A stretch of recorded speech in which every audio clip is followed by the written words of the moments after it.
Bang Awi. Kita tertib aja nih. Oke. Aku sendiri tertib aja nih. Goldian ini. Nanti Bang kita Awi. fitnahnya nggak bisa tertib di Muslim Bang apa Awi. di Muslim sendiri. Boleh nggak?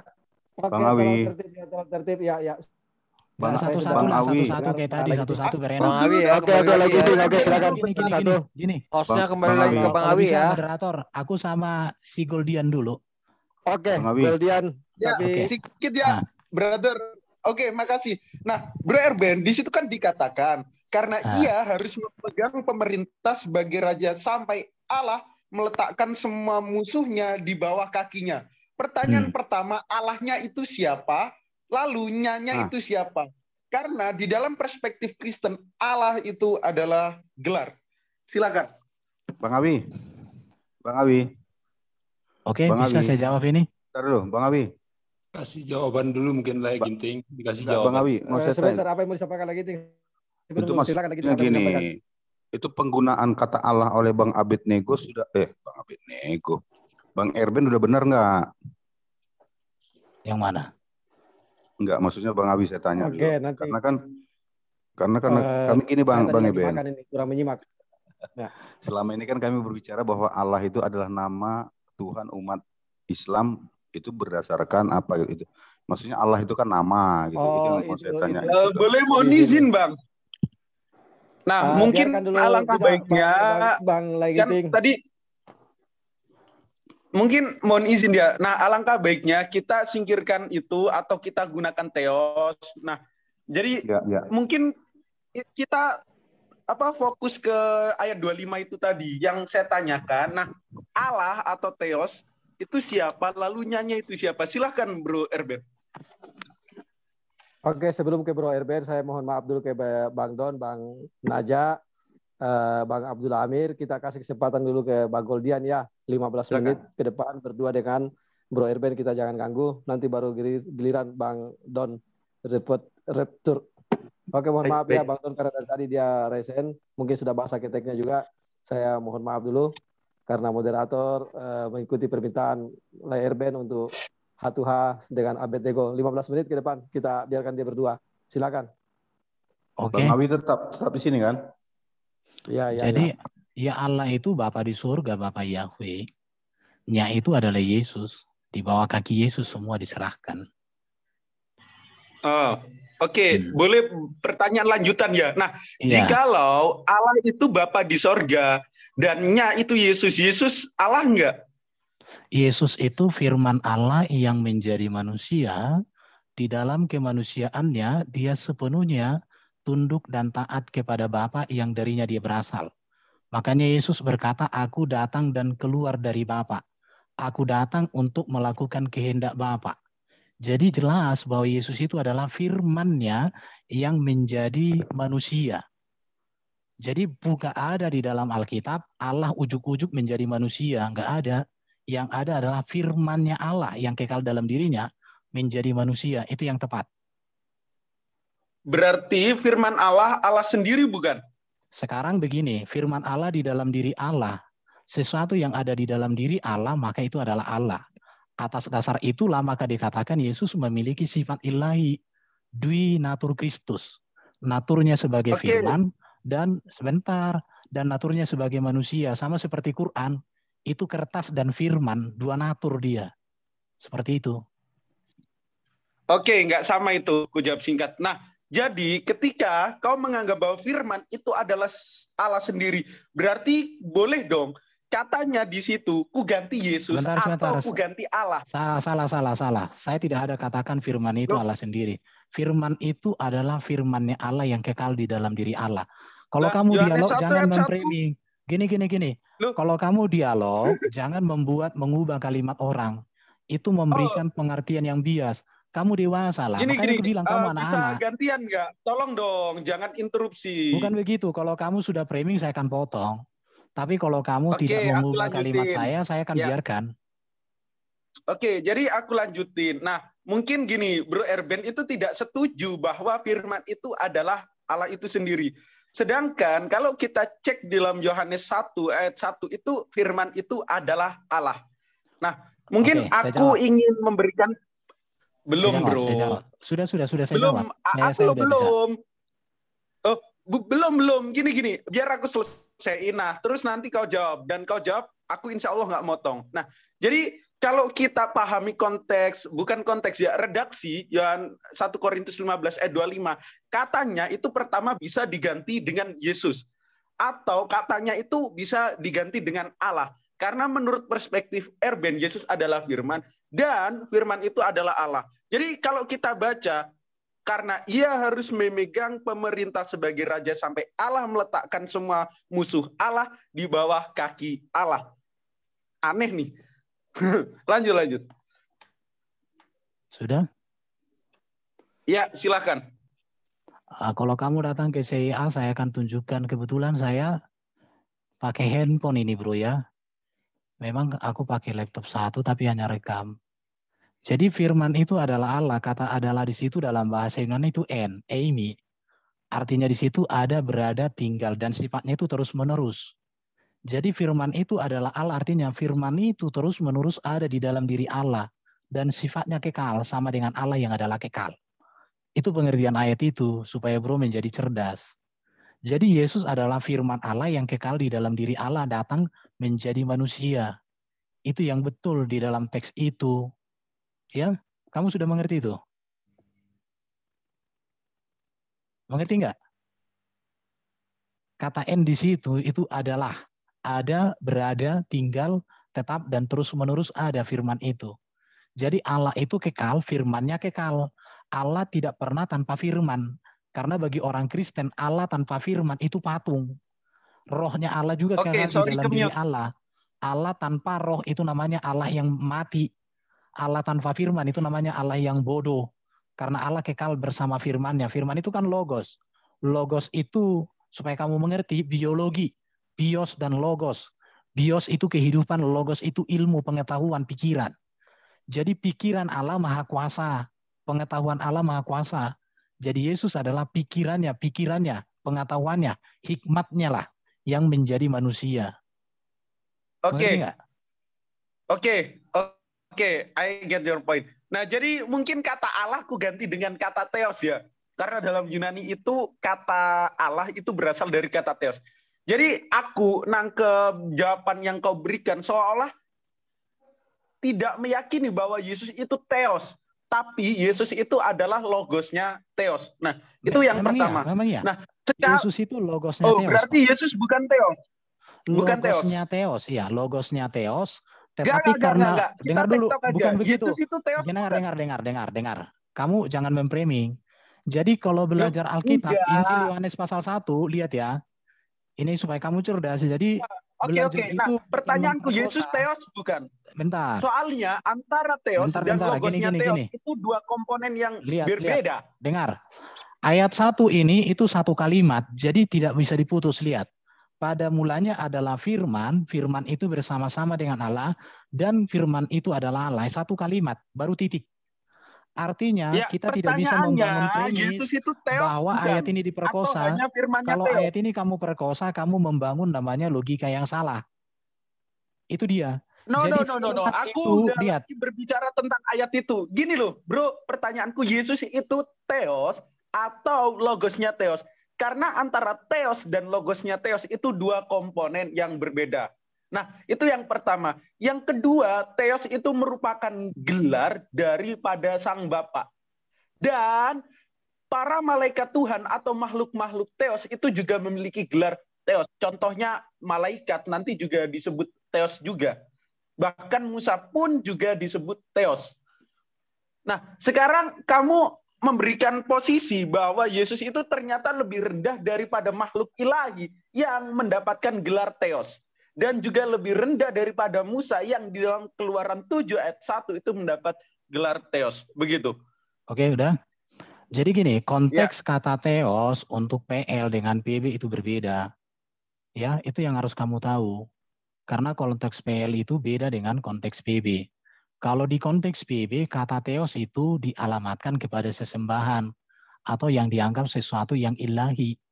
Itu konteks PB. Jadi kalau kamu menyapuratakan konteksnya, maka ini namanya logika yang tak berlogika. Jadi kalau kamu membangun premis konteks PB dulu. Jadi jelas bahwa Yesus itu adalah logosnya Theos itu sendiri. Karena logosnya Theos ada di dalam diri Theos, karena itu maka logos itu adalah Theos juga. Jadi kalimat ini tidak boleh. Dengar dulu. Bentar. Ini kau memberikan sebuah logika falasi ya, yang dimana premis satu dan premis dua. Terus konklusimu itu nggak nyambung dengan premis minormu. Bukan. Di dalam ilmu logika demikian. Kau punya mata, kau punya telinga, kau lihat ayat itu, saya sudah bilang tadi itu kalimat panjang. Kan tadi berbicara dengan logika. Itu kalimat panjang, kalimat panjang itu jangan dipenggal. Saya bilang tadi kan, kalimat panjang jangan kamu penggal menurut seleramu. Kalau kamu potong-potong ayat itu, maka kamu bukan dialog, tapi kamu berpolemik. Saya tanya sama kamu, pikiranmu kamu enggak? Loh, bukan. Dua komponen yang berbeda. Pikiranmu di mana? Pikiranmu di mana? Ilmumu di mana? Oke, gini. Nah, enggak, kau jawab dulu. Aku ibaratkan logos itu adalah mainku atau suaraku. Pada mulanya adalah logos itu kan logika. Logika, pikiran, pengetahuan. Sekarang pikiranmu. Firman itu bisa. Saya tanya samamu, pikiranmu di mana? Pikiranku di dalam diri aku. Gini, biar aku jelasin. Udah. Sebentar. Kau jangan berpolemik. Pikiranmu ada di dalam dirimu. Sesuatu yang ada di dalam dirimu enggak? Loh, berarti pikiranku adalah aku gitu maksudnya? Ya iyalah. Apa pikiranmu bukan dirimu? Kau kiper. Berarti udah cukup ya. Saya pikir kamu orangnya nggak punya pikiran. Jadi gini, kalau kamu orang punya pikiran, maka kamu bisa menjawab pertanyaan saya. Tapi karena kamu tidak punya pikiran, maka saya tidak bisa berbicara lagi dengan kamu. Makanya saya tanya, pikiranmu pastikan dulu. Cara seksama dan dalam tempo yang sesingkat-singkatnya. Pikiranmu di dalam dirimu enggak? Pastikan dulu. Oke, boleh aku jawab?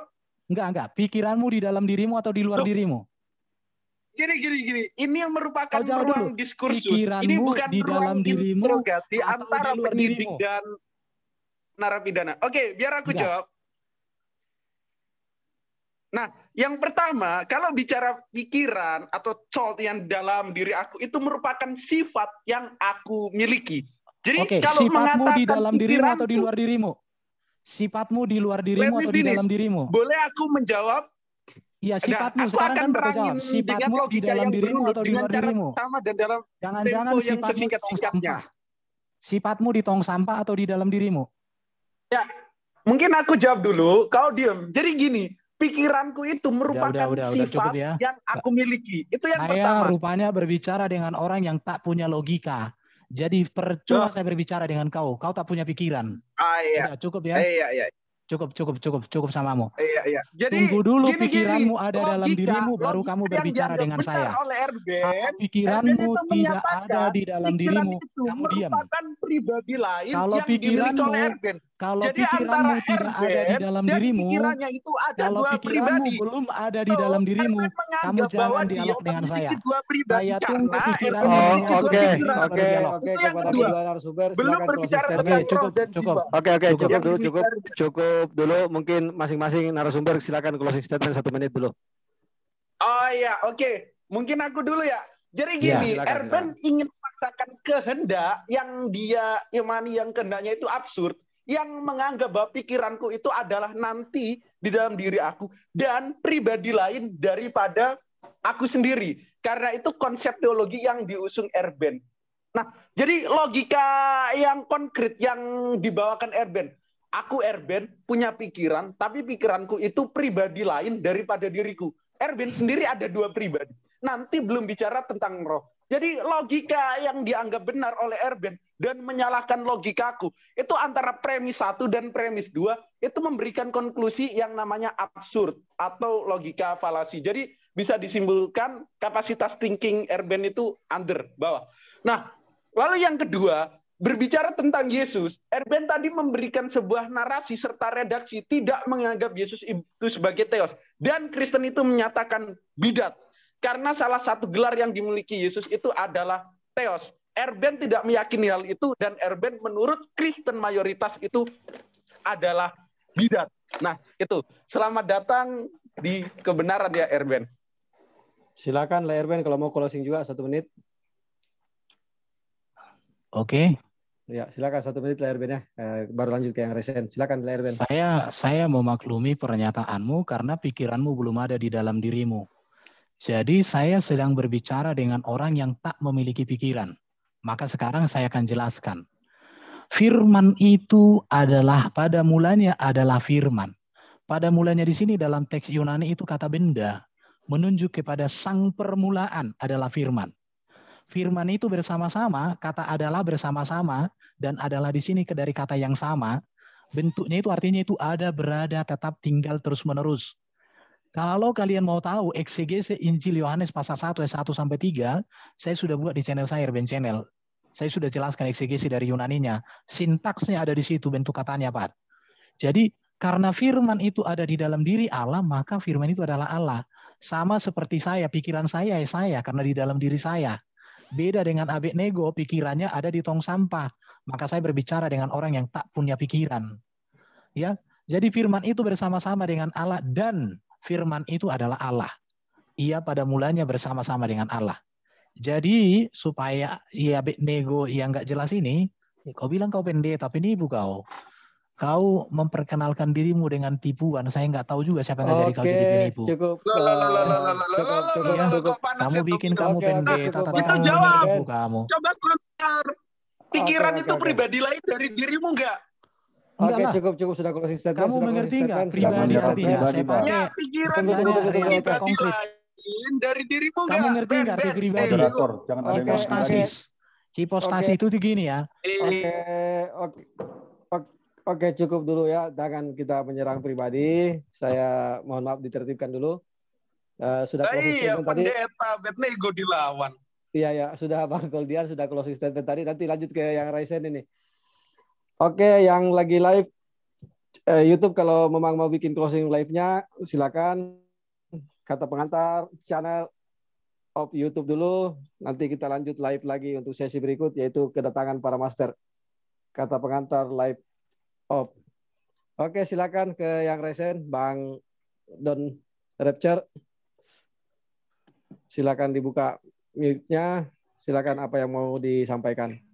Bang Erben mohon tetap di sini ya. Ada juga Bang Asad tadi yang ada di live chat mengatakan siap untuk berdebat siapapun Muslim. Saya rasa beliau ini, Bang Asad ini satu angkatannya lah Erben. Ada Bang Heri juga, ada juga Pak Herman Hirs, Pak Ripong, ada Lai Ginting, banyak teman-teman Kristen di sini yang siap berdebat di sini. Silakan. Wah, Bang bagus. Don. Ya, berarti akan ada banyak yang bisa menjawab pertanyaan saya ini ya. Ya, silakan. Saya boleh. Siapa ini Bang yang bicara? Yang bicara Bang Don, silakan Bang Don. Yang Raisen tadi. Ya, saya pakai ayat aja deh. Ya. Jadi saya mau bertanya tentang dosa asal dan rahmat pertobatan dari Tuhan. Ya, saya bawa ayat aja deh, udah. Kita minimalisir exegesis, minimalisir asumsi, minimalisir pandangan pribadi, tetapi ya mari kita balik ke ayat. Jadi di Yeremia 3 ayat berapa ini? Ayat 11, dan Tuhan berfirman kepadaku, Israel, perempuan murtad itu membuktikan dirinya lebih benar daripada Yehuda, perempuan yang tidak setia itu. Di 12-nya, pergilah menyerukan perkataan-perkataan ini ke utara, katakanlah, kembalilah hai Israel, perempuan murtad, demikian firman Tuhan. Demikian firman Tuhan.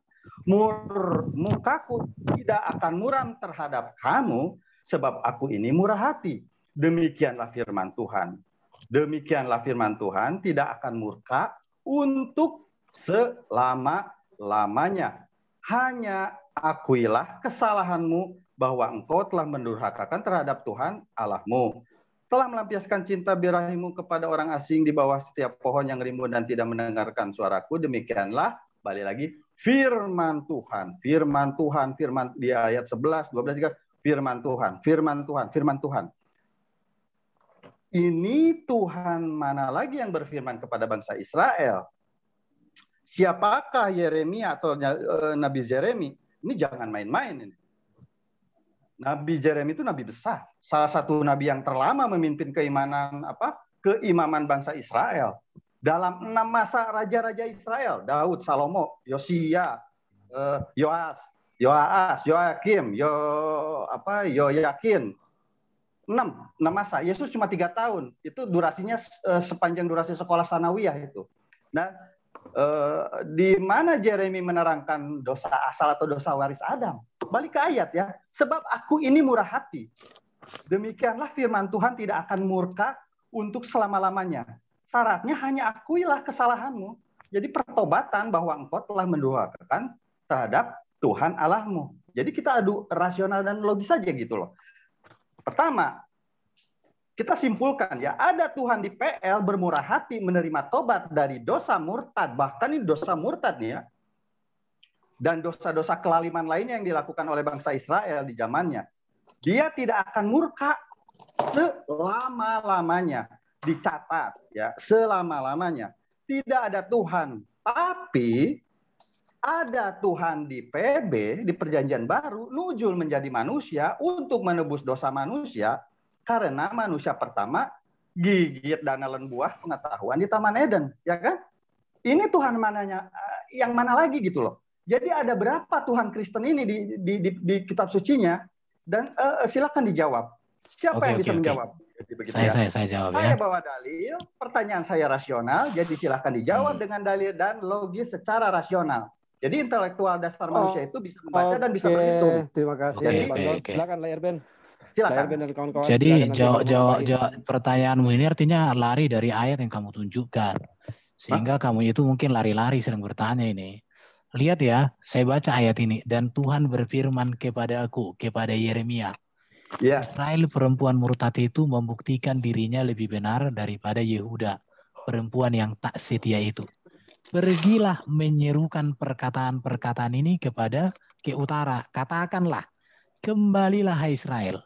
Jadi waktu itu bangsa Israel sudah berdosa, sudah jahat. Maka diajak untuk bertobat. Kalau mereka bertobat, Tuhan akan berkemurahan sama mereka. Tuhan di sini huruf besar semua ya, itu dari kata YHWH.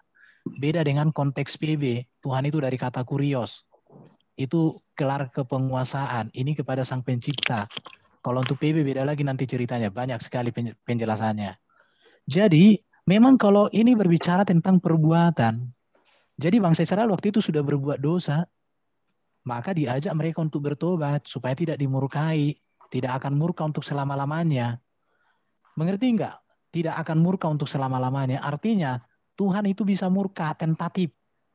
Ketika bangsa itu... ini eksegesis Bang, ini sesuai ayat aja. Kalau murka ini firman Tuhan. Ya kalau nggak bisa saya eksegesis, nggak usah kau tanya lah. Nggak usah kau tanya kalau nggak bisa eksegesis. Nah, coba jawab pertanyaan saya. Justru saya harus eksegesis. Tuhan di PL murah hati. Tidak murka untuk selama-lamanya. Nah, untuk selama-lamanya itu berarti... Ngerti nggak kau kalimat? Tidak murka untuk selama-lamanya. Tidak akan murka untuk selama-lamanya. Artinya Tuhan murka. Tapi nggak selama-lamanya. Kamu bisa membaca nggak bahasa Indonesia? Siapa sih guru bahasa Indonesia kamu? Lama-lama lanjut Bang Erben. Tidak akan murka untuk selama-lamanya. Iya, kenapa di untuk selama-lamanya. Artinya untuk dia bisa murka lagi. Untuk sewaktu-waktu. Kapan? Ketika orang melakukan kesalahan. Kamu kemampuan membaca itu gimana? Makanya gini ya. Jadi gini. Sebentar. Sekarang gini. Dalam ilmu belajar, menghafal itu belajar yang paling kecil. Itu tahap rendah. Yang berikut itu adalah menganalisa teks. Ketika bisa menganalisa teks, memahami teks itu. Setelah memahami teks itu, menerapkan teks itu. Setelah menerapkan teks itu, mencontohkan teks itu. Ya, oke. Sekarang pertanyaan kedua nih. Tadi standar intelektual manusia itu membaca dan menghafal, membaca dan berhitung. Saya belum selesai aku jawab pertanyaanmu, panjang kali pertanyaan. Pertanyaan keduanya belum terjawab Bang Don. Maaf Bang Don, pertanyaan Bang Don belum terjawab. Biarkan dia jawab dulu, biarkan Erben jawab dulu karena pertanyaannya belum dijawab ini. Jadi kalau kamu berbicara tentang Yesus adalah Tuhan, kata Tuhan untuk konteks PB itu kan kurios. Kurios itu artinya penguasa. Jadi Yesus itu adalah penguasa, kekuasaannya berasal dari Allah. Diberikan oleh Bapa Yahweh itu sendiri. Itu yang harus kamu tahu. Baru kenapa Yesus harus mati. Ini panjang ceritanya, saya bisa jelaskan. Jadi di dalam kitab Kejadian, ketika manusia jatuh dalam dosa, maka Allah sendiri menyembelih binatang, kulitnya menjadi pakaian, darahnya dicurahkan di sana. itu menunjukkan tentang penebusan. Baru Habel ketika dia mau mendatangkan diri, mendekatkan diri kepada Allah, kepada Bapa Yahweh itu, dia mempersembahkan kurban, ada darah yang tercurah. Abraham ketika mengikat perjanjian dengan Allah, selalu ada tanda kurban.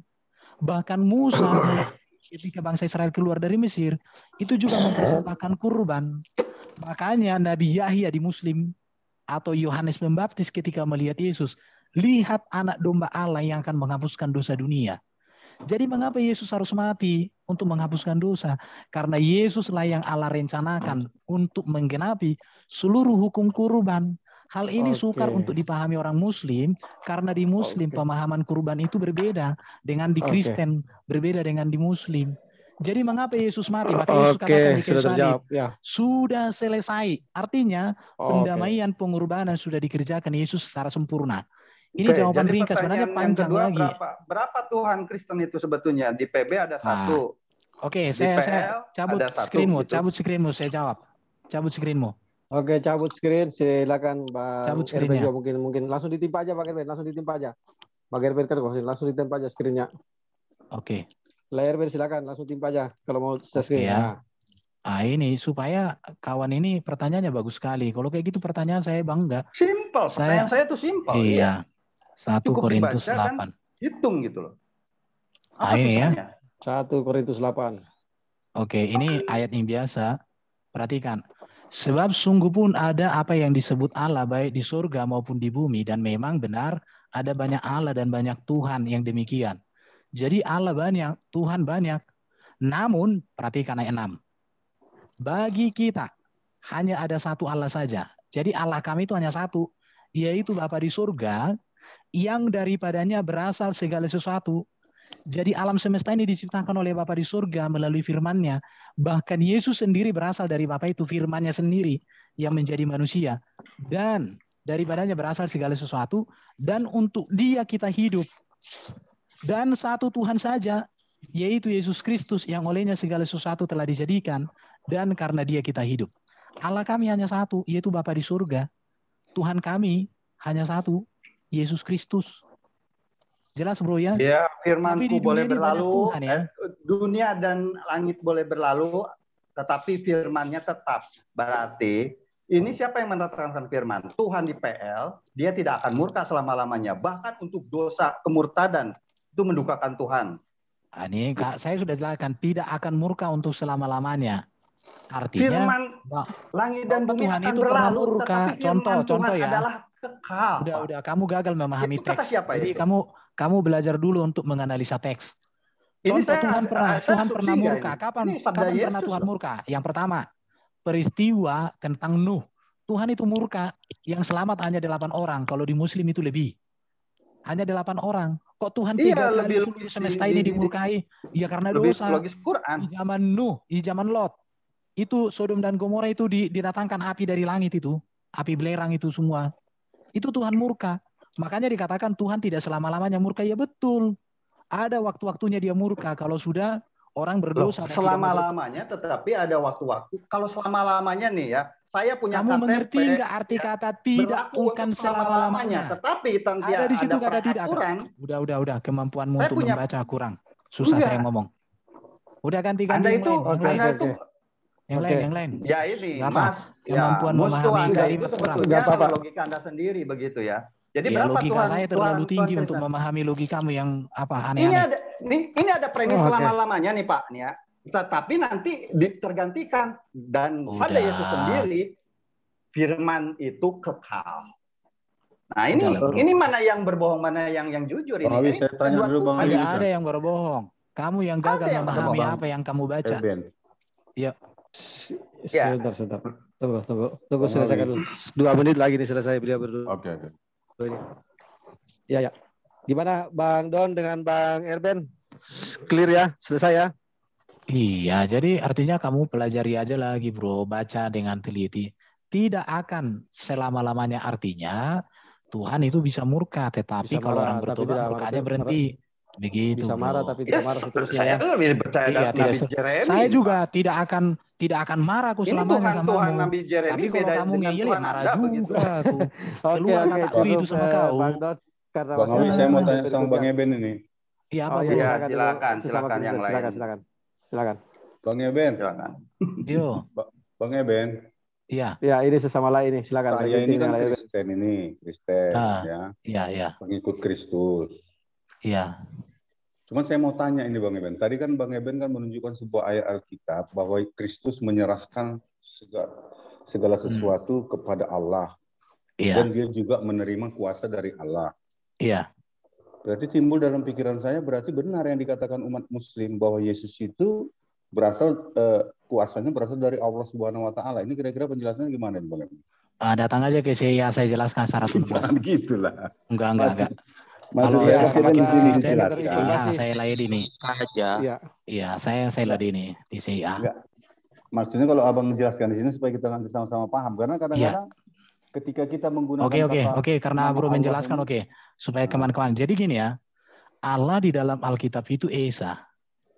Bahkan tulisan Paulus lebih banyak menegaskan tentang Allah yang Esa daripada tulisan yang lain. Jadi kalau orang mengatakan Paulus itu mengajarkan Trinitas justru salah. Tetapi Allah yang Esa itu dalam hakikatnya yang kekal, dia memiliki firman. Dia memiliki roh. Firmannya kekal, rohnya kekal. Allah memberikan kehidupan oleh rohnya. Allah menciptakan segala sesuatu oleh firman-Nya. Maka dikatakan Allah berfirman. Ada banyak ayat mengatakan oleh firman Tuhan, langit telah dijadikan, semesta telah dijadikan banyak. Baru oleh roh darinya dia memberikan kehidupan. Dan Yesus itu adalah firman-Nya sendiri yang kekal, dia turunkan menjadi manusia untuk melakukan segala kehendak Bapa. Pendamaian, penebusan, keselamatan, pemulihan seluruh kehidupan manusia. Maka Yesus mengatakan, aku datang dan keluar dari Bapa. Aku diutus oleh Bapa untuk melakukan kehendak Bapa. Jelas sekali.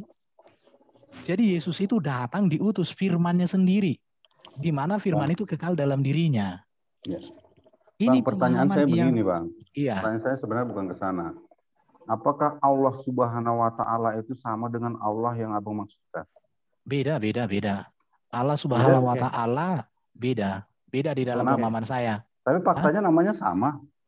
Loh, Allah itu bagi orang Kristen bukan nama, Pak. Coba Abang baca nama. di Yehezkiel 7 ayat 5. Dia dikatakan. Yehezkiel 7 ayat 5 kalau bahasa Ibraninya kan Allah nanti itu nama. Datang aja ke CIA, Bapak itu. Oke. Jadi gini, Bapak itu abang kirimkan linknya, Bang. Izin, Bang. Oke, sekedar informasi kepada semua teman-teman di sini, Lai Ginting ini memang Kristen juga.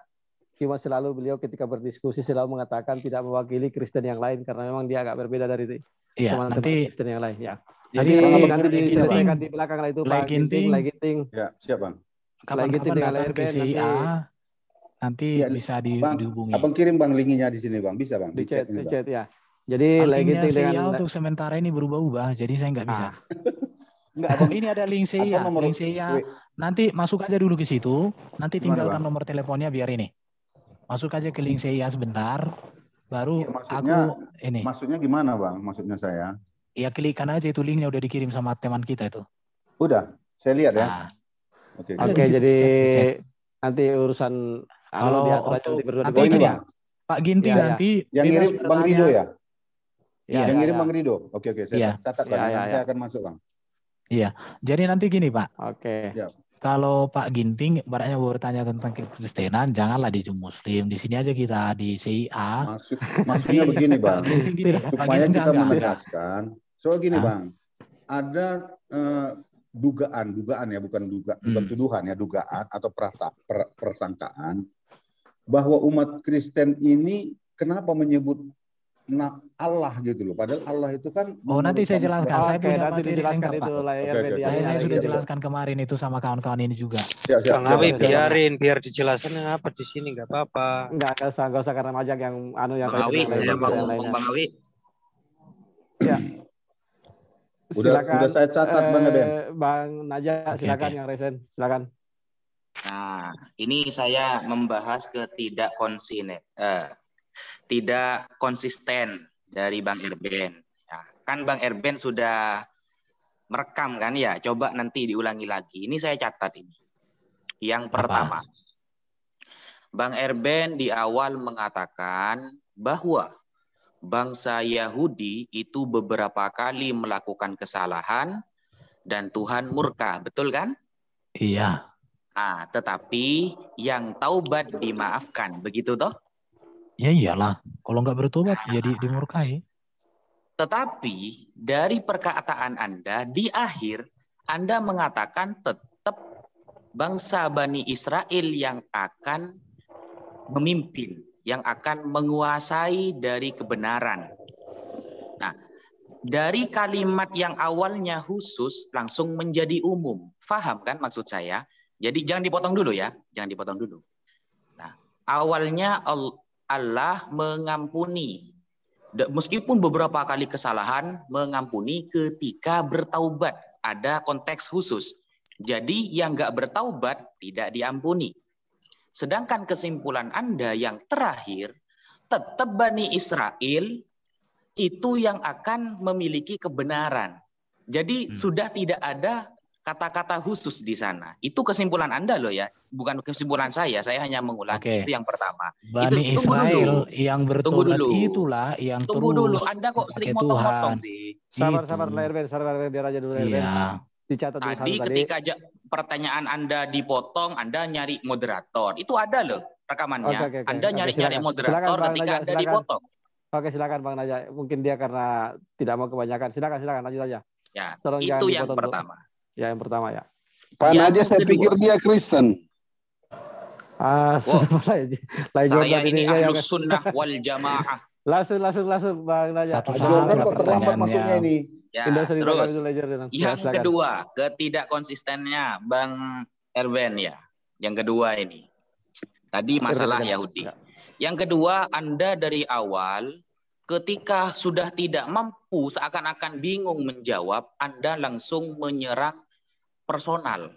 Ya, itu beberapa kali ya. Anda yang memulai menyerang personal itu Anda. Saya catat itu dari detik berapa itu yang ada. Nanti mana? Anda lihat materinya, saja. Materinya yang mana? Materi yang mana? Nah, ketika Anda menyampaikan sejarah, contoh ketika Anda menyampaikan sejarah bahwa bangsa Israel sekarang itu sebenarnya mengambil hak tanah di Palestina dan Anda mengatakan Palestina sekarang tidak sama dengan Palestina dulu. Saya kira Anda ingat kalimat itu. Oh iya, betul. Sekarang saya tanya. Sejarah. Ya, sekarang saya tanya, fakta sejarah itu Anda ambil dari buku apa? Itu tidak disampaikan. Jadi Anda ketika menerapkan sejarah dari awal, itu tidak menyampaikan satu pun dari mana data Anda. Karena yang saya pahami, kalau Anda buka-buka Google, ya, itu bangsa Israel yang sekarang jangan pernah disamakan dengan dulu. Itu banyak datanya di Google itu. Semua saya cari barusan, itu dari mana datanya Anda ini. Saya kan tidak tahu Anda membaca buku apa. Itu saya lihat di Google bahwa jangan pernah menyamakan Israel yang sekarang, Zionis, itu dengan yang zaman dulu. Zaman Nabi Musa, itu tidak sama. Dari penduduknya, kemudian siapa yang memimpin Israel sekarang pertama, kemudian dari data sejarah tidak ada, kemudian berdiri negara Israel baru, itu udah ada. Itu dari apa? Itu coba sampaikan datanya dari mana. Itu saja sih kira-kira 2 itu aja karena kebanyakan ini. Nanti terlalu panjang nanti. Silakan Lai Erben, silakan ditanggapi Lai Erben. Oke. Di zaman Yesus bangsa Palestina sudah tidak ada lagi. Itu data sejarah. Karena waktu itu di Israel itu kan yang berkuasa Romawi. Anda bahas tanah Palestina, bukan orang Palestina ya. Anda membahas tanah. Kan tanah Israel itu kan tanah Palestina yang sekarang, toh. Dulu di zaman Daud ada di sana bangsa Filistin, bukan Palestina, Filistin. Dan itu sudah ditaklukkan. Dan kemudian itu tidak ada lagi setelah dikuasai Babel. Israel yang sekarang itu 19 berapa itu? Kembali ke sana mereka menjadi negara. Itu kan peristiwa politik atas Inggris dan negara-negara lain. Jerman ya. Anda tadi mengatakan Israel sekarang itu mengambil hak tanah di Palestina. Seakan-akan kan berbeda loh. Seakan-akan Palestina sekarang, padahal ya kalau saya baca sejarah. Bang Najak, kita dengar dulu. Oh iya. Kita dengar dulu. Silakan Bang Lai. Jadi bangsa Palestina sekarang itu kan udah ras Arab, dan itu sampai ke sana itu di masa Kaisaran, sampai itu mendirikan itu Ottoman, masa kejayaan itu, atau siapa itu lupa saya. Di situ baru ada, tapi sebelumnya kan di Israel itu kan sudah dikuasai oleh Romawi. Ketika Romawi sudah dikalah, maka baru ada Palestina yang sekarang ini, dan disitulah dibangun Masjid Al-Aqsa dan lain sebagainya. Itu bro, itu fakta sejarah. Jadi ya, kalau mana datanya? Palestina, Data dari mana itu? Buku apa? Karya siapa? Alkitab aja kok baca. Alkitab yang? Ya, Alkitab. Di Alkitab itu sudah tidak ada lagi bangsa Palestina itu di zaman di zaman Babil pun sudah hilang semuanya itu. Karena itu bangsa Palestina itu ada di zaman Raja-Raja Daud, masih mereka. Tapi ketika bangsa lain sudah datang menaklukkan, sudah nggak ada lagi catatannya. Ini kok gak nyambung ya? Iya. Iya, artinya data sejarah yang ditampilkan oleh Erben ini sesuai dengan bangsa Palestina itu sudah tidak ada, karena kekuasaan itu kan sudah dikuasai Israel, itu sudah dikuasai Romawi, dikuasai Yunani, dikuasai Babil, semuanya nggak ada lagi bangsa itu. Ya, begitulah data sejarah yang ditampilkan oleh beliau. Itu kalau Filistin yang dulu. Begitu. Tapi Palestina itu ada, itu kemudian setelah peristiwa perang, karena Palestina kan yang sekarang ini kan Muslim. Agama Muslim itu sendiri kan baru ada di zaman Baginda, bro. Itu dia. Oke, layar band demikian penjelasan layar band, silakan. Itu penjelasan praktis saja. Ya, pertanyaan yang pertama. Apa coba diulang tadi? Coba silakan. Anda menyimpulkan sendiri loh ya, Anda menyimpulkan sendiri. Yang pertama, Allah itu mengampuni beberapa dosa meskipun fatal ya. Itu mengampuni beberapa dosa Bani Israel. Nah, kecuali mereka yang bertaubat. Ya, ada pengkhususan di sana. Kecuali mereka yang bertaubat. Anda menyimpulkan yang bertaubat akan selamat, yang tidak bertaubat tidak selamat. Itu kesimpulan Anda. Sehingga ternyata fakta sejarah lebih banyak yang tidak bertaubat. Kan seperti itu. Nah, tetapi Anda menyimpulkan, tapi tetap Bani Israel itu yang akan memiliki kebenaran nantinya. Seperti itu. Itu Anda mengklaim umum, kebanyakan. Padahal fakta sejarah lebih banyak yang tidak menyembah Yesus, tidak ikut agama Yesus, seperti itu. Itu gimana? Jadi Israel itu nanti, itu tetap akan diarahkan mereka kepada tujuan Tuhan. Maka dikatakan kan di dalam Matius 24 itu, ketika pohon ara mulai bertunas, itu menuju kepada Israel. Ketika Israel sudah terbuka kepada Injil, maka itu sudah dekat dengan akhir zaman. Jadi kalau kita berbicara di masa kini, itu tidak bisa kita pahami, tetapi ini pasti terjadi. Karena pasti Yesus akan datang. Terus bagaimana dengan bangsa Israel yang dari dulu tidak bertaubat kemudian mati, tidak sempat hidup, itu kan lebih banyak yang nggak bertaubat itu. Yang ikut Nabi Musa kan cuma sedikit. Jadi gini, keselamatan Bani Israel itu sebelum Yesus datang, maka mereka menantikan kedatangan Sang Mesias. Dengan pengharapan bahwa mereka mempersembahkan kurban. Itu sebagai pengharapan akan Sang Mesias, pendamaian itu. Tetapi setelah Mesias datang, maka mereka percaya kepada Mesias yang sudah menggenapinya. Jadi, kalau teman saya bilang dengan bahasa lain itu progresif dan ke depan dan ke belakang. Kalau ke belakang apa namanya itu lupa saya kalimatnya. Progresif itu berjalan ke depan, berlaku surut. Depan, kalau ke belakang berlaku surut ya, betul. Berarti diampuni juga ya yang tidak meninggal dan makanya nanti di Matius di Matius 27 ya ayat 50-51 semua orang-orang saleh di zaman PL itu sudah dibangkitkan oleh Yesus bersama-sama dengan Yesus karena mereka kan menantikan itu. Maka sudah ada kebangkitan terjadi di sana. Oh, dia sudah dibangkitkan duluan, Bang Najak. Iya, itu. sudah orang-orang PL begini, Pak, mohon maaf yang menantikan Mesias itu sudah dibangkitkan. Oh, berarti yang sudah kadung bermaksiat, kemudian tidak mau sama Allah dan dia sudah mati dan itu ternyata kebanyakan, sudah dibangkitkan berarti ya? Enggak, yang enggak menantikan Sang Mesias, enggak percaya itu, yang enggak dibangkitkan lah.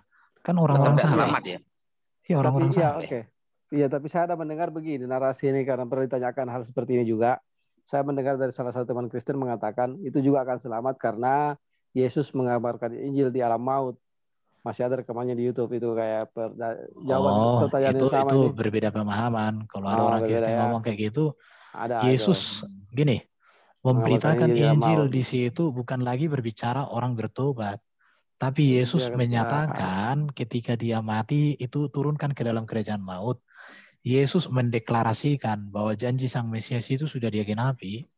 Maka mereka-mereka yang ada di alam maut itu kan ada 2 tempat. Ada namanya Firdaus, ada namanya itu apa? Soul, bukan Soul. Ada Firdaus, baru ada namanya alam maut itu di tempat penderitaan. Saya lupa namanya. Jadi orang yang ada di Hades. Iya, Hades. Orang yang ada di Hades itu ya tetap. Tetapi orang yang ada di Firdaus itu yang di bawah. Tapi orang yang di Hades itu mereka sudah tahu bahwa Sang Mesias sudah datang menggenapi. Itu yang diberitakan. Namanya memberitakan Injil kan memberitakan kabar baik itu sudah nyata. Tapi bukan lagi untuk pertobatan. Memang ada sekelompok Kristen yang memiliki pemahaman demikian, tapi bagi saya itu salah. Karena itu tidak sesuai dengan ajaran Rasulia Gereja. Ada itu, karena ada pasti rekamannya di YouTube ini waktu di MDM ada yang menjawab seperti itu dan dia mempertegas karena katanya Yesus sudah mengabarkan Injil di alam maut. Jadi yang mati sebelum datangnya Yesus itu juga sudah dikabarkan Injil oleh Yesus di alam maut. Kenapa Pangeran Bertopeng dia tarik resennya padahal baru saya mau ngomong ini? Pangeran Bertopeng, silakan. Enggak, yang saya mau tanyakan kepada Erben, tadi ada menyebut 2 natur, 2 keilahian. Yang mau saya tanyakan kapan keilahian Yesus? Itu aja sih, kapan? Keilahiannya, Yesus mengatakan gini ya, permuliakanlah aku padamu sendiri dengan kemuliaan yang kumiliki di hadiratmu sebelum dunia ada. Ya, jadi kapan? Yesus itu sebelum dunia ada, kekal di dalam diri Allah. Berarti waktu Yesus hidup di dunia ini tidak ada keilahian. Wah, makanya karena kamu Kristus mengatakan sebelum Yesus ada. Keilahiannya sudah ada. Bukan berarti hanya ada. Kamu bisa bedakan nggak sudah ada dengan? Bahwa, kamu bisa bedakan nggak hanya ada dengan sudah ada? Gini dulu. Enggak. Kau pahami dulu. Tadi sudah kamu mengerti nggak sudah ada dengan hanya ada? Tunggu dulu. Saya tenang kok. Tadi kamu menyatakan bahwa Yesus itu mempunyai 2 natur. 1 natur manusia, 2 natur keilahian. Pada saat Yesus hidup itu kalau berbicara manusia. Nah, saat dia hidup itu manusia dan juga ada natur keilahian. Pada saat dia hidup di dunia, di mana keilahiannya? Itu yang saya tanyakan. Makanya keilahiannya yang menyatu dengan kemanusiaannya. Sama seperti Quran, firmannya dengan kertasnya menyatu. Enggak, saya tidak berbicara Quran ini. Ya udah, kapan saya hanya kasih keilahian gambaran. Yesusnya itu loh. Kamu bisa ya kalau kamu tidak bisa memahami Quran kertas dengan Quran. kalimatnya, saya nggak bisa Yesusnya. jelaskan lagi. Nggak bisa jawab ya? Ya saya nggak bisa jelaskan kalau kamu nggak bisa memahami kesatuan antara kertas dengan ayat Quran itu. Bro. Bisa nggak kamu yang menyatakan bahwa ya pada saat firman berubah menjadi manusia, dia mempunyai 2 natur. Iya. Di manakah keilahiannya pada saat dia di dunia? Itu yang saya tanyakan. Kan dia memiliki 2 natur. 2 naturnya itu ya di dalam dirinya. Ya, keilahiannya itu kapan? Jelas-jelas pada saat Yesus hidup itu manusia. Udah, berarti saya katakan bahwa seperti Quran, kertas dan ayat-ayat itu Quran, satu. Sekali lagi seperti saya itulah katakan, posisi Yesus itu. Jangan tidak bisa dipisahkan, Yesus sama tapi Al-Quran. bisa dibedakan. Itu namanya itu ya. Itu kamu bisa pahami nggak? Bukan jawaban. Bisa bagi saya itu dipisahkan, asumsi bisa dibedakan, untuk pembenaran tapi tidak bisa dipisahkan. Bang Erben, maaf, itu pertanyaannya sebenarnya jelas banget. Keilahiannya Yesus waktu di dunia seperti apa? Apakah dia menciptakan apa? Apakah dia berbuat apa? Seperti Tuhan yang menciptakannya. Begitu maksudnya kan, Bang Topeng? Iya. Makanya jawabannya. Oke, perhatikan ya. Keilahian Yesus itu kekal. Keilahiannya kekal. Mengerti kekal? Kemana? Kemanusiaannya itu ada sejak dia dikandung dan dilahirkan sampai dia mati. Kekalnya gimana, Pak? Ya kekal itu nggak punya awal, nggak punya akhir karena nggak firman pernah kan kekal. mati, nggak pernah mati. Ya firmannya keilahiannya nggak pernah mati. Aduh, bingung ini. Ya memang kalian bingung. Bukan masalah itu yang saya tanyakan. Itu sesederhana itu kalian bingung ya. Saya nggak bisa lagi. Enggak. Bro Erben, saya tanya ke kamu ya. Pada saat Yesus hidup, sisi keilahiannya yang mana? Loh, udah aku bilang sama seperti Quran, antara kertas Jangan dengan huruf itu Al-Quran satu. dengan Yesus. Ya seperti itu gambarannya. Jangan pernah menyamakan firman yang menjelma dengan Al-Quran. Saya kasih tahu ya, gini ya, saya perbedaannya kasih gambaran itu seperti itu. Bentar bang, ya. bentar bang. Saya kasih gambaran Al-Quran. Bentar bang.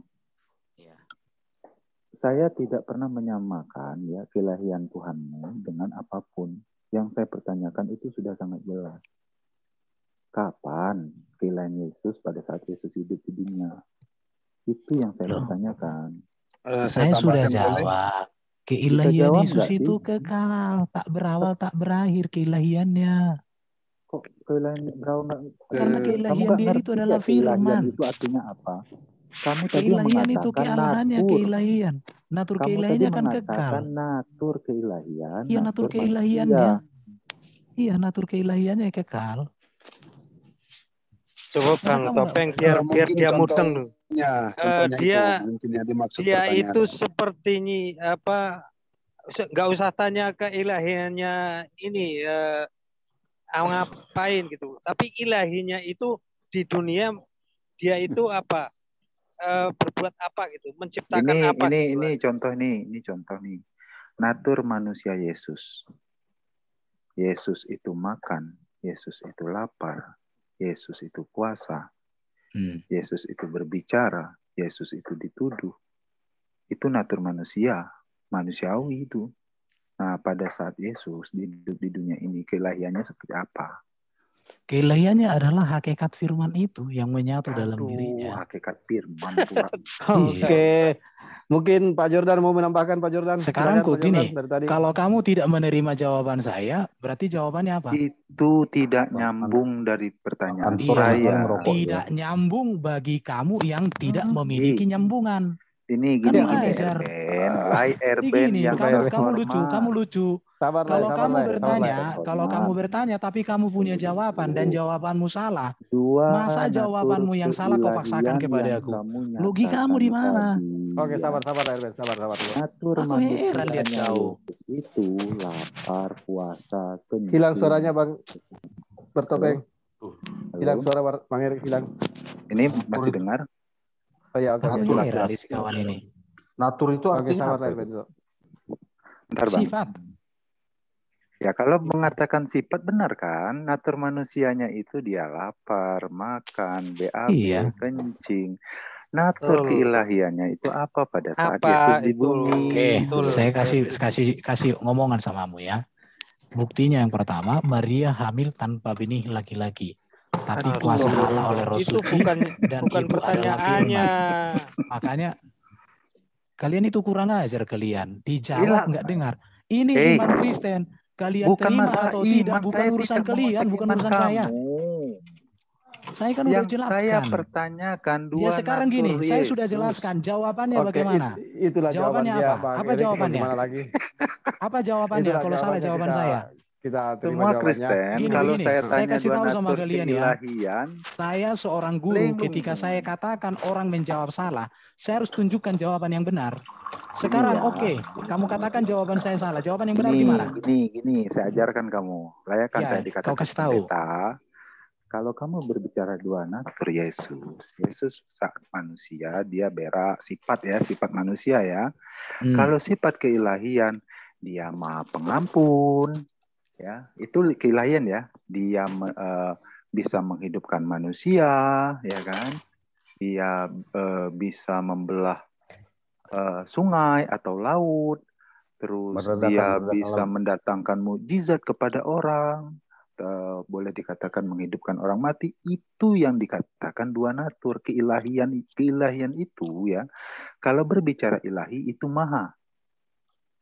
Ya, kamu pahami Arben? Masa saya orang Islam mengajarin kamu, malu-maluin salah, kamu salah. Makanya orang Kristen nggak begitu. Orang Kristen nggak begitu pemahamannya. Oh iya, pahamannya beda Bang Topeng.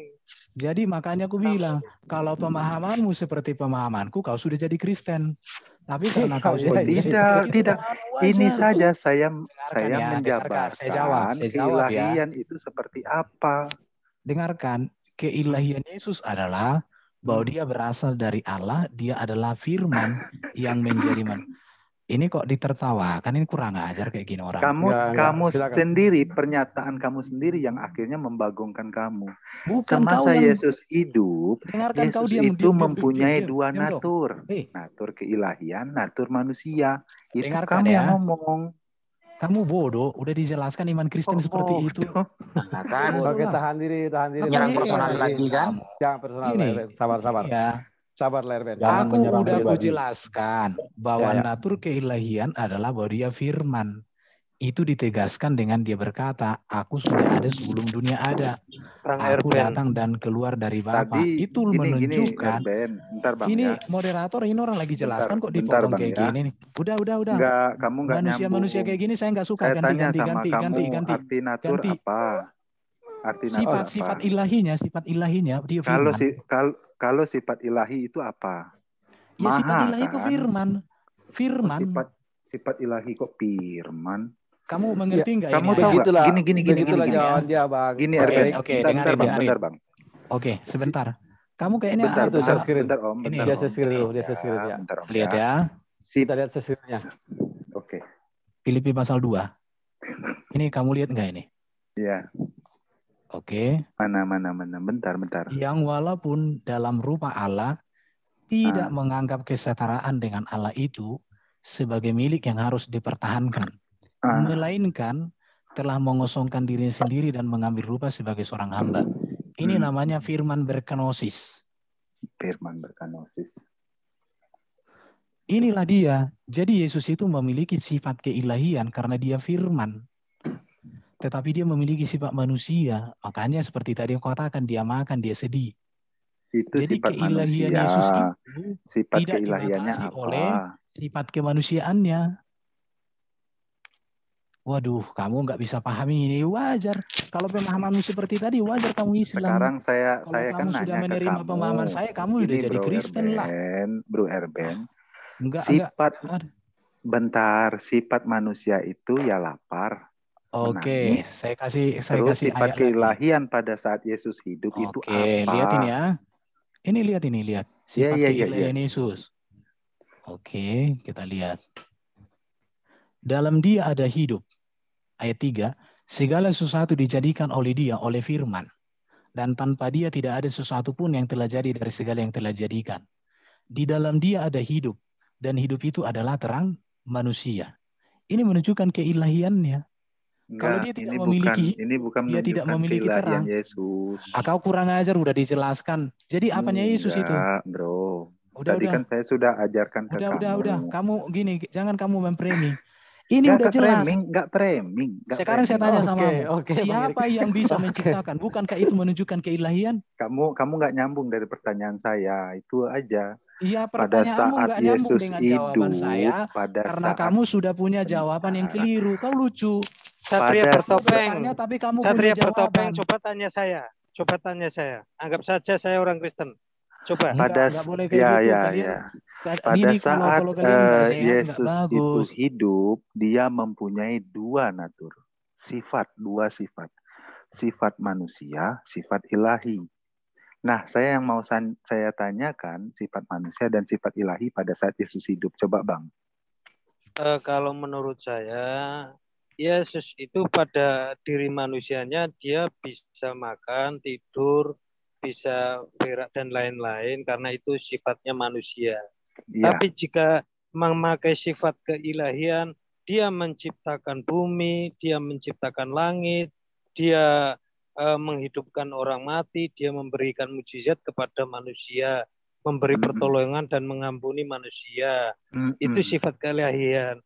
Hanya pertanyaannya mungkin mana ya, apakah pada saat itu Yesus belum ada bumi saat menjadi ilahi itu. Saya juga Aku bingung. heran lihat kalian itu, makanya kalian suka Bukan heran, memblame. Erben. Kau kurang ajar kau. Enggak, saya enggak kurang ini lihat dulu ajar. ini ayat 3, kau enggak ngerti enggak? Saya enggak kurang ajar, pertanyaan Teman, saya. terima itu kasih ya. Ini lugas, orang gampang orangnya itu udah hang. loh. Dijelaskan dia tidak terima. Tapi dia tanya, kita jawab. Bukan jawaban kita yang dikritiki. Saya mau menerima? Kau kurang ajar. Pada saat kau.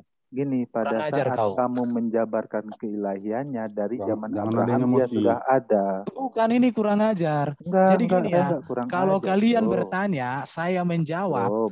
Jawaban saya kalau salah, kalian tunjukkan yang benar. Tapi kalau kamu tadi saya sudah tunjukin. Salah, bukan begitu iman Kristen. Lah, tadi kan kamu bilang kalau salah tunjukin yang benar. Ya saya tunjukin. Justru itu benar menurutmu, tapi tidak benar menurut iman Kristen. Bro, saya sudah jawab. Jadi gini, kamu ingin memaksakan. Menurut saya nggak bagus. Ganti yang lain dong, ganti yang lain. Tunggu dulu. Ganti yang lain. Saya tidak mengganggu iman kamu. Udah cukup ya, udah cukup. Cuman jawaban ilahian kamu Yesus itu tidak nyambung. Dia adalah firman, bahwa dia yang keluar dari Allah. Dia adalah firman yang menjadi manusia di dalam kemanusiaan. Sekarang tanya Pak Jordan apa Pak Ginting? Coba. Pak Ginting aja, Pak Jordan lah. Pak Ginting, jangan dijawab Pak Ginting. Jangan dibenturkan kita di sini. Pak Ginting enggak dibenturkan, bro. Enggak dibenturkan ini. Begini ya, tadi Bang Eben kan sudah menjawab sifat keahlian Yesus itu adalah menyembuhkan orang sakit. Enggak, itu jawaban saya, bro. Itu jawaban saya. Jawaban saya yang menjabarkan. Udah, ini Bang, gini Bang. Aku udah bilang gini ya. Gini Bang. Itu adalah keberadaannya sebagai firman. Apa yang dilakukan dia sebagai firman? Jelas kok di ayat 3 ini kau lihat enggak? Segala sesuatu dijadikan oleh dia, apalagi? Ya, dijadikan oleh dia itu termasuk membangkitkan orang mati. Saya buktikan ya. Biar saya Bang Eben. Kan Bang Eben bilang segala sesuatu dijadikan oleh dia. Kalau yang segala sesuatu yang dijadikan oleh dia itu yang disaksikan manusia adalah menyembuhkan orang sakit, membangkitkan orang mati, menyembuhkan, meredakan lautan. Itu kan segala sesuatu yang dijadikan oleh dia yang dilihat manusia. Itulah yang dimaksudkan Bang Eben tadi, sifat kemanusiaannya, sifat keilahiannya. Gitu kan? Sedangkan sifat kemanusiaannya seperti lapar, menderita, sakit, gitu kan, sedih. Kan sebenarnya sudah jelas dijawab Bang Eben, cuman Bang, jawaban itu saya yang jabarkan. Di dalam dia ada hidup. Hidup itu apa? Bio apa? Bukan bios ini. Tapi zoe.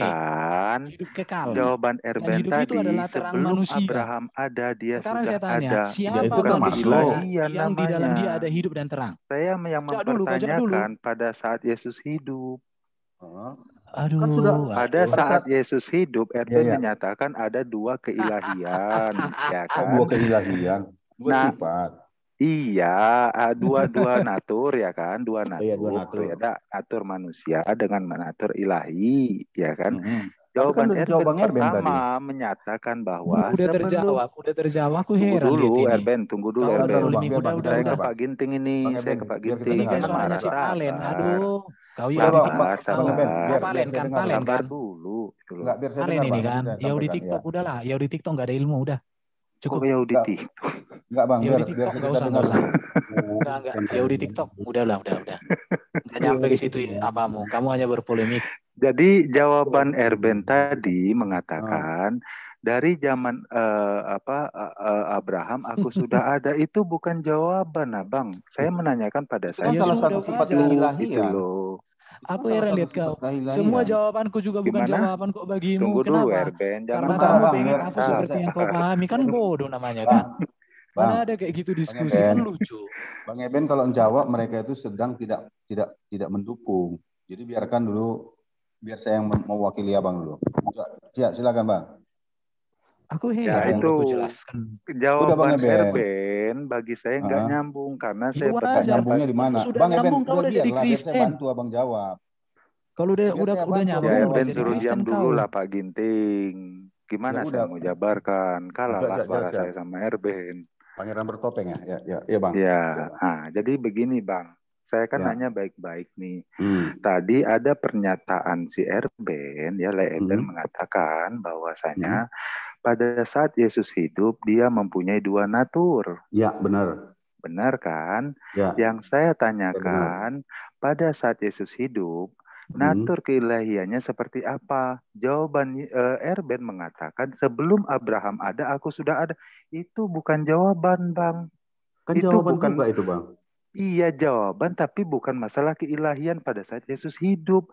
Jawaban yang benar tadi kan sudah saya jabarkan. Kalau berbicara dua keilahian, keilahian, ada Maha di sana, bisa menyembuhkan orang sakit, bisa membelah lautan. Ini jawaban saya karena Maha tadi, keilahian itu kan Maha, benar? Iya, benar gini nggak, Bang. Gini Bang ya, sebenarnya jawaban Abang dengan jawaban Abang kan sama. Enggak, dia aja nggak nerima tadi, Bang. Enggak, dengar dulu biar saya jelaskan. Mungkin ini kan hanya miskomunikasi, tapi sebenarnya gini Bang, ada sebenarnya jawaban yang sama walaupun dalam konteks yang berbeda, tetapi karena didukung oleh dasar untuk saling bertentangan, akhirnya nggak nyambung keduanya, padahal duanya itu tujuannya sama gitu loh. Abang bilang sifat keahlian Yesus itu menyembuhkan, itu benar ya. Iya, benar tapi, kan? Ya, dengar dulu lah Bang, ya kan? Tapi Bang Eben juga bilang sifat keilahian itu bahwa ada sebelum Abraham itu juga benar gitu loh. Enggak, itu bukan masalah dia hidup, Bang, gitu loh. Enggak, saya kan berbicara gini, Bang, berbicara dia hidup di bumi, menyatakan dua natur. Ketika Yesus mengatakan bahwa aku ada sebelum Abraham itu kan saat dia di bumi. Hah? Kan saat dia di bumi kan? Enggak, Bang. Abang paham nggak sifat ilahi itu Maha, kan? Itu perkataan Yesus sebelum ada dia, menurut dia. Nah, itu dia. Itu perkataan Yesus. Ada ayatnya. Perkataan Yesus waktu dia hidup kok dia ngomong kayak gitu. Yohanes Abraham ada, aku sudah ada. Permuliakanlah aku padamu sendiri dengan kemuliaan yang kumiliki dari anakmu sebelum dunia ada. Jelas kok.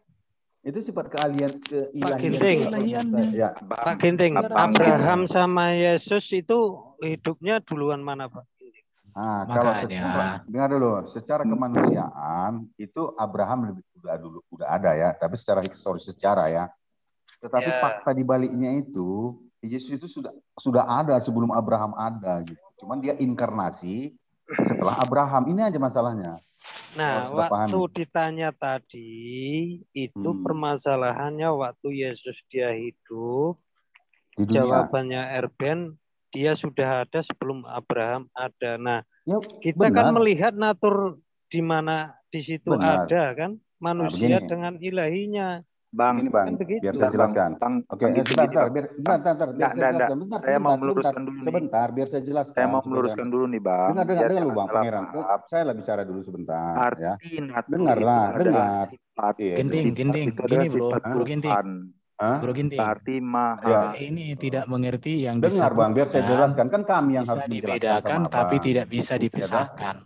Mereka nggak bisa memahami itu. Jadi saya ngilang nanti. Sebentar ya, saya jelaskan. Ada pendapat orang Yahudi ya bahwa Yesus itu adalah manusia biasa yang lahir dari sperma. Itu kan pendapat Yahudi yang tidak memahami siapa Yesus. Oleh karena itu pada saat itu Yesus ingin menyatakan kepada Yahudi bahwa dia itu bukan berasal dari sperma. Maka dia berkata sebelum Abraham ada, aku sudah ada. Dan ini yang harus kita pahami, Bang. Paham maksud sampai sini kan? Abang. Ya. Abang enggak itu di perjanjian baru apa perjanjian lama? Bentar, Bang. Perjanjian baru. Ayatnya ada. Bentar, Bang. Ya. Abang tahu natur kan? Tahu. Apa? Tapi ada Bang apa tadi bilang sifat. Bang, kalau berbicara sifat berarti itu kemahaan, Bang. Ya sifat firman itu kan. Kok sifat firman? Jadi gini Pak Ginting. Mereka ini gini. Sama seperti ini, firman menjadi manusia. Mereka hanya memotong kalimat itu, jadi manusianya tok gitu. Tunggu dulu. Padahal Bapak Gereja sudah mengatakan tidak bisa dipisahkan, bisa dibedakan, tapi tidak bisa dipisahkan. Enggak, itu asumsi kamu. Sama seperti Quran, enggak bisa dipisahkan. Itu asumsi kamu. Iya, asumsi saya lebih bagus daripada asumsi kamu. Bang Awi, coba dikasih waktu ini Bang Awi. Bang Awi. Siapa yang moderator? Lanjut Bro Ginting, sukses ya. Nanti masuk CIA kita di sana diskusi Oke, lebih Pak. dalam. Udah, Abang sini aja dulu, jangan kemana-mana. Pak Jordan ada nih, Pak Jordan. Aku udah ngantuk aku. Hadapin orang kayak gini ngeyel, nggak ada guna. Bang, teringatnya Abang. Jawaban kamu nggak nyambung itu aja. Bang Eben, Abang marganya apa sih? Sebenarnya yang ngeyel ya Erben sebenarnya. Bang Eben. Iya, wajar kalian bilang Bang ngeyel, Erben. wajar kalian bilang nggak nyambung. Kenapa? Gini. Tunggu bentar ya, saya jelaskan itu. Pertanyaan dan jawaban tadi memang saya lihat tadi itu korelasinya nggak nyambung. Karena yang ditanyakan itu sifatnya selama dia hidup masih menyatu sama Yesus, itu yang ditanya. Kalau ilahi yang sebelumnya itu iya. Masalahnya kalian nggak ngerti tentang bahwa sifat keilahian dan kemanusiaan itu bersatu, bisa dibedakan, tapi tidak bisa dipisahkan. Itulah keunikan sifat Yesus, dan itu sudah dirumuskan oleh bapak-bapak gereja juga. Bukan yang sejatinya yang ditanya itu yang pas saat hidup di dunia 33 tahun. Hidup keilahian dan kemanusiaannya itu tidak bisa dipisahkan, tapi bisa dibedakan. Nah, yang dibedakan itu yang mana? Itu maksudnya. Ya kan, contoh ketika Yesus berkata, dia sudah ada sebelum dunia ada. Dia memiliki kemuliaan, itulah keilahiannya. Menunjukkan bahwa dia adalah firman. Bro, kalau kamu berbicara. Jadi kalau umpamanya orang-orang itu sebelum itu bukan Yesus seperti manusia, kalau dia ada sebelum dunia ini ada gimana juga? Masalahnya kan nggak ada manusia ada sebelum dunia ada. Lah nyatanya ruh semua itu datangnya dari Tuhan semua. Loh. Bentar bang. Itu ada reform itu yang noise. Tolong di mute dulu lah. Reform, tolong noise. Oke lah ya, jadi kalau saya ingin menjawab sesuai kehendak kalian ya. Bentar, ada lanjut. Lagi. Justru iman Kristen seperti itu yang saya imani dan saya data-datanya. Ini Erben. Kalau masalah mujizat itu Pak, Yesus melakukan banyak mujizat. Pak Ginting. Ini tidak akan merubah keimanan Pak Erben. Cuman masalahnya pengertiannya memang berbeda dengan pengertiannya Pak Erben. Jangan framing ke sana-sana. Begini dulu. Coba kita minta dulu Pak Jordan menjelaskan dulu, mana tahu pendapat beliau itu apa. Pak Jordan. Gimana saya wakilin Jordan lah ya? Enggak, Pak Jordan. Oke lah ya, besok lagi lah kita ngobrol ya. Tapi jangan kayak pangeran bertopeng bertanya Pak tapi Jordan punya jawaban, itu nggak dewasa, itu anak-anak. Kamu itu. Sebenarnya pertanyaannya cukup bagus. Jawabannya yang bingung. Sekarang ya wajar kalian nggak bisa. Sampai saya kan juga menjelaskan tadi menjawab pertanyaan itu sesuai dengan keilahian, sesuai dengan kemanusiaan, dua natur itu. Kan contoh, begitu tadi. Yesus mengatakan, aku jalan kebenaran dan hidup, tidak ada seorang pun yang sampai kepada Bapa kalau tidak melalui aku. Betul. Itu menegaskan tentang karyanya sebagai sang firman menjadi manusia. Oh, berarti pengertiannya dengan saya beda itu. Akulah kebangkitan dan hidup. Barang siapa percaya kepada aku ya hidup. Kenapa? Karena memang ya dia hidup itu. Diberikan dia kuasa untuk hidup. Kan? Pak Jordan. Akulah jalan dan kebenaran Pak dan Jordan.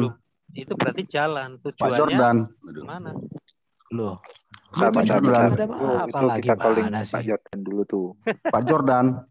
Masalahnya kan dia bukan hanya jalan. Pak Jordan. Dia jalan, dia kebenaran, dia juga hidup. Iya, sama. Loh ya. Sama. Yang namanya jalan ya. Yang namanya jalan itu petunjuk buat menuju ke tujuan, ya kan? Iya. Namanya kebenaran itu adalah ajarannya, yang benar. Kita mengikuti ajaran berarti kita mengikuti kebenaran. Agar kebenaran agar hidup, maka jalan kebenaran itulah yang kita jalani dan tujuannya untuk bertemu. Ya udah, orang Kristen. Tujuan siapa? Ya Allah. Ya Yesus. Tujuannya kalau di surga. Menurut Anda itu Yesus, ya jalannya siapa? Ya Yesus sendirilah. Aduh. Bang Erben, saya mau bertanya. Hidup di situ hidup kekal. Jadi di dalam kalau Yesus jalan tujuannya itu pasti ada, Bang. Loh, kan udah dibilang tidak ada seorang pun sampai kepada Bapa. Gimana sih kamu? Iya, tanpa melalui Yesus, betul nggak? Iya udah, amin. Iya. Berarti sama, tanpa melalui jalan itu. Iya, amin. Tanpa melalui kebenaran itu. tanpa Iya, melalui kehidupan itu ya sudah, untuk kan menuju setuju ke aku. Bapa. Gini, Udah nggak apa-apa. Mantap, mantap. Abang, udah ini Erben mau istirahat. Itu baru satu pertanyaan Erben. Nanti ada 2 pertanyaan. Nanti kamu mengatakan mengganggu iman kamu. Ya udah mau istirahat aja lah. Enggak ada mengganggu kok. Kamu kan gini, kalau kamu bertanya, aku punya jawaban. Ketika kamu katakan jawabanku salah, kamu tunjukkan jawaban yang benar. Rupanya ketika kau tunjukkan jawaban yang benar, saya katakan salah. Artinya kamu memaksakan kehendakmu. Itu masalahnya. Kamu nggak tahu. Ini aja nih, ini Erben terakhir nih. Ya udah tanya. Oh ya, mau istirahat ya sudah. Kalau mau istirahat, tanya. Supaya kau nanti bisa tidur. Iya. Ini Bang Erben, saya tanya Bang Erben. Bentar bang. Saya mau nanya dikit nih. Saya tidak mengganggu keimanan dia. Injil itu menurut kamu apa? Kitab kan? Bukan. Saya jelaskan sama kamu ya. Kau dengar baik-baik. Injil itu artinya kabar baik, itu menunjuk kepada seluruh karya Yesus, ajaran Yesus, teladan Yesus, dan perbuatan Yesus. Ya, dijadiin buku kan? Sedangkan kitab Injil itu adalah kesaksian, tulisan para rasul, para saksi tentang apa yang Yesus ajarkan, perbuat, dan janjikan. Itulah kitab Injil. Oh gitu, mengabarkan Injil ya. Berarti, mana ada mengabarkan Injil? Tunggu dulu, belum selesai. Berarti yang ada sekarang itu Injil itu merupakan buku kan? Beda. Buku itu kitab Injil. Ya sama aja. Kitab itu buku. Bukan, beda. Jadi gini, kamu harus bedakan Injil dengan kitab Injil. Beda itu. Tahu nggak Injil dengan kitab Injil beda. Kamu tahu nggak arti kitab apa? Loh, kau bilang kan Injil dengan kitab Injil itu beda artinya. Kitab itu adalah buku. Ya udah nggak apa-apa, buku nggak masalah, itu kitab. Ya. Yang menjadi pertanyaannya gini ya. Ya jangan marah nih, jangan marah. Pada saat Yesus mati 3 hari 3 malam, ya. Yesus itu dibicarakan mengabari Injil ke alam roh. Yang saya tanyakan siapa saksinya? Oke, jawabannya adalah ketika Yesus bangkit, Yesus masih hidup bersama murid-murid 40 hari. Itu dia. Jadi yang saya tanyakan, kamu bodoh sekali. Siapa saksinya pada dengar. saat Yesus mengabari Injil di alam roh? Penulisan kitab Injil tidak seperti yang kamu pikirkan. Makanya tadi ku bilang, tulisan kitab Injil itu adalah bercerita tentang Yesus, karyanya, perbuatannya, ajarannya, janjinya.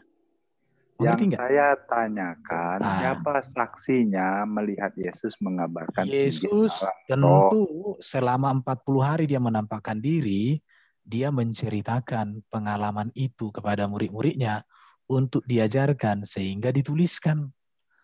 Karena kitab Injil ditulis setelah Yesus terangkat ke surga. Bukan dikatakan, Matius tulis ya, aku ke kerajaan maut memberitakan Injil. Hai Lukas, tulis ya, enggak gitu. Artinya, kupikirlah kau tadi bertanya cerdas. Rupanya pertanyaan kau anak T karuannya. Sudah. Pertanyaan di anak dalam Injil kamu sendiri, ya, Biblosmu sendiri, itu tertulis Yesus memberitakan Injil ke alam roh. Yang itu saya ditulisan tanyakan Rasul siapa Petrus saksinya? Itu. Ya saksinya Petrus, siapa? Petrus itu kan soko guru. Kok soko guru? Ini nggak nyambung ini. Siapa saksinya yang menyaksikan Yesus memberitakan Injil? Saksinya nggak ada, udah. Udah gitu doang. Udah terjawab ya. Jadi artinya gini, proses penulisan kitab Injil tidak seperti yang kamu pahami. Tidak dikatakan, hai Matius, ayo ke alam kubur. Ini saksikan, enggak gitu. Tetapi kan, ketika Yesus itu kan sudah dijawab sama Pak Ginting. Kamu melebar-lebar. Yesus hidup 40 hari, Yesus ini, Yesus itu. Gimana? Sebenarnya gini Bang, ketika Yesus ke alam maut tidak ada saksi. Kita harus Kristen mengimaninya. Sama seperti ketika saya tahu Nabi, Bang, saya tahu. Dengar dulu sebentar. Mau dengar jawaban Erben aja. Ketika Nabi Muhammad juga Isra Mi'raj kan nggak ada saksi juga, umat Islam wajib percaya. Iya, itu kan masalah iman. Bang, ada masalah gini Bang. itu, Bang. Bang, gini Bang. Saya itu sudah tahu jawabannya. Cuma saya mau nanya ke Erben. Jawaban Erben melebar-lebar. Kenapa saya jawab melebar? Nah, Jadi kan, gini, itulah cerdasnya saya. Saya sudah tahu kemana arah pembicaramu, jadi lebih bagus. Enggak. Kalau orang cerdas itu tidak satu melebar. kalimat, jawabannya satu kalimat sudah cukup.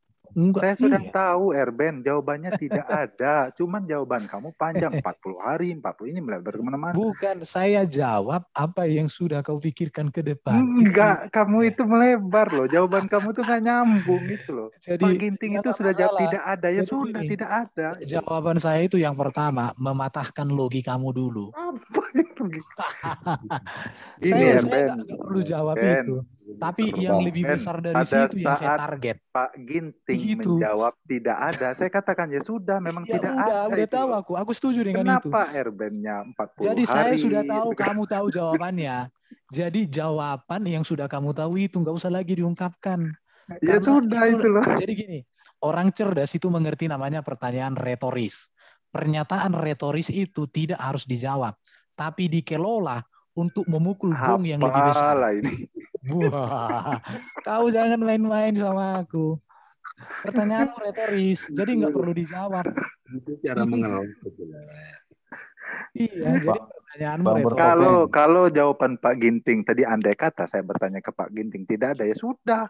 Bang Bertopeng. Sudah melebar 40 hari. Kembali. Bang Bertopeng. Ya. Bang Bertopeng ini berhadapan dengan orang Batak. Tahu artinya orang Batak?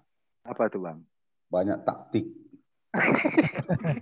Jadi gini ya, saya tahu pertanyaanmu retoris. Masalahnya gini Bang, kalau dalam banyak ilmu taktik. di dalam ilmu filsafat, pernyataan retoris itu tidak perlu untuk dijawab.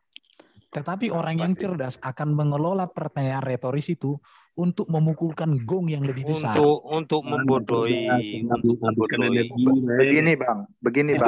Cerdas. Pak Ginting. Pak Ginting, gini Pak Ginting. Ya, Nah, ini logika saya bertanya ke Pak Ginting ya.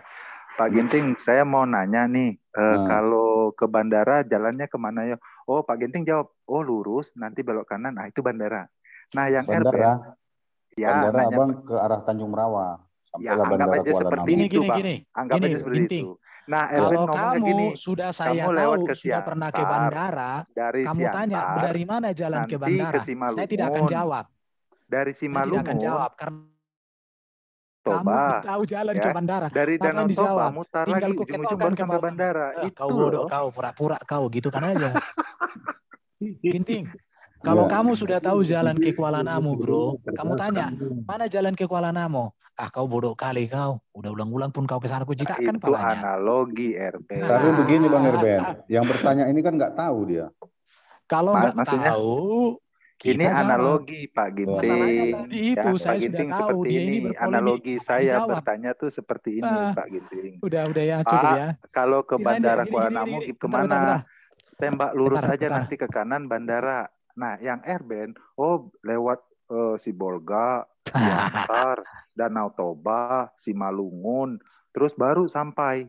Itu yang saya maksudkan, nggak usah mutar-mutar, tunjuk aja lurus udah sampai. Jadi gini, yang mau saya bilang samamu, kupikirlah tadi pertanyaanmu hebat, rupanya pertanyaan anak TK. Itu makanan remah-remah. Kalau pertanyaan anak TK membuat kamu menjawab melebar, berarti anak TK ini yang lebih pintar. Kirain tadi pertanyaan ini hebat kali deh ini. Sampai dibilang nanti kamu murtad katanya.